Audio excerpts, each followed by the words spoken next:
একজন কোরআনের হাফিজ 10 জন বা ততোধিক ব্যক্তিকে জান্নাতে নিতে পারবেন, হাদিসটা কি সহি কিনা, এখানে হাদিসটা আদৌ আছে কিনা সেটা আমরা একটু দেখি।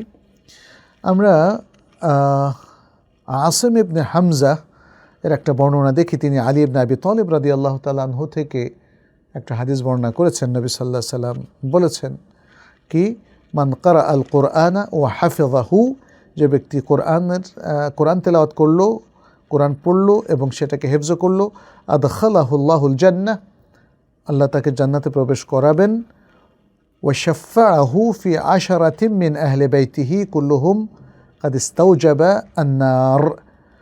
এই হাদিসের শেষে বলা হয়েছে যে এবং তাকে শাফাআত করার অনুমতি দিবেন তার আহলে বাইতের, অর্থাৎ তার পরিবারভুক্ত 10 জনের ব্যাপারে, যাদের প্রত্যেকেই জাহান্নামে যাওয়ার উপযুক্ত হয়ে গিয়েছিল। তো এই হাদিসটা আমরা বিশ্লেষণ করে দেখলাম এবং সার্চ করে দেখলাম যে হাদিসটা দাঈফ জিদ্দান, অত্যন্ত দুর্বল।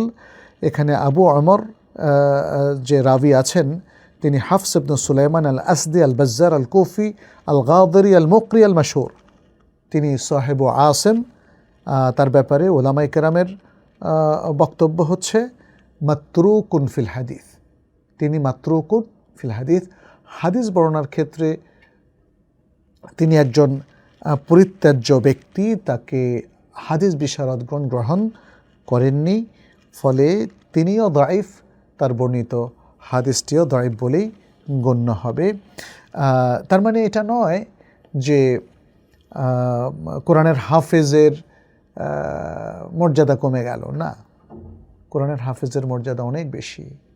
কারণ কোরআন পড়া এবং কোরআনের হাফেজ যিনি, তাকে আল্লাহ তাআলা কিয়ামতের দিন বলবেন আখিরাতে যে তুমি প্রত্যেকটা আয়াত পড়ো, একটা করে সিঁড়ি ভাঙো। তাহলে হাফেজই তো সবগুলো সিঁড়ি ভাঙতে পারবে, তাই না?